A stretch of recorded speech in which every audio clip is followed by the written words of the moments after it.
Gini Pak, yang dimaksud diperuntukkan hanya pada Allah adalah ibadah ini ditujukan pada Allah. Sedekah ini kita melakukan sedekah itu karena siapa?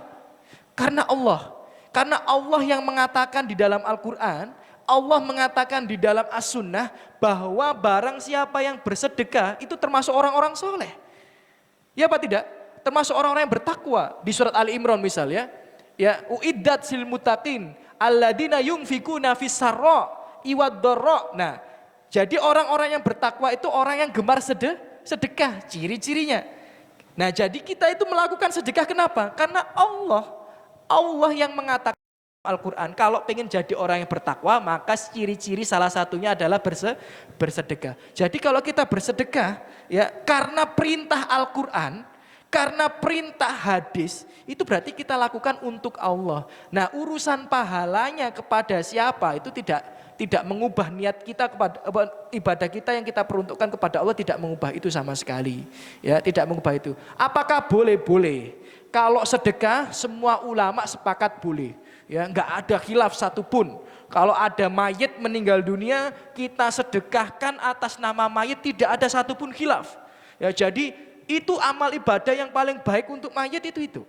Ya, kita sedekahkan atas nama mayit. Apalagi kalau sedekah jariah, bangun masjid, bangun ponpes, ya, atau bangun sumur air dan lain sebagainya. Itu sedekah jariah dan itu ulama sepakat, tidak satupun khilaf.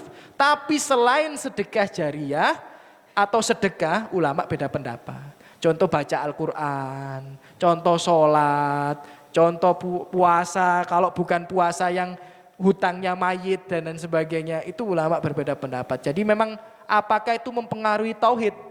Tidak mempengaruhi tauhid. Karena kita melakukannya itu memang karena perintah Allah. Ya, beda sama orang-orang yang lainnya. Contoh, kalau sedekah tidak diperuntukkan untuk Allah, apa? Dukun misal. Ya, dukun. Ya. Dukun tuh ono sing nyuruh sedekah, Pak.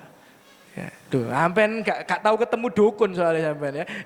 ya, iki sing tahu ketemu dukun ini paling pengalaman ya. Ono dukun-dukun sing gawe sarung ya. Ono dukun-dukun ya sing gawe gamis.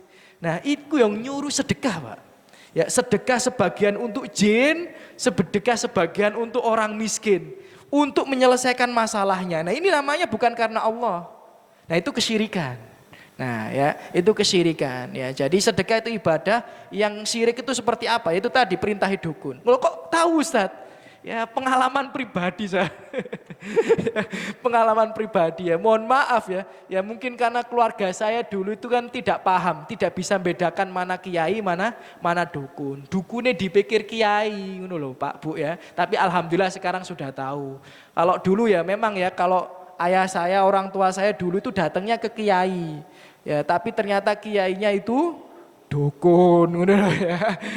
Ya, tapi kiainya dukun. Namanya juga orang awam, kan nggak tahu ya. Dipikir nang kiai ku ya termasuk mendekat kepada Allah Subhanahu Wa Taala, tapi ternyata itu menjauh sejauh-jauhnya.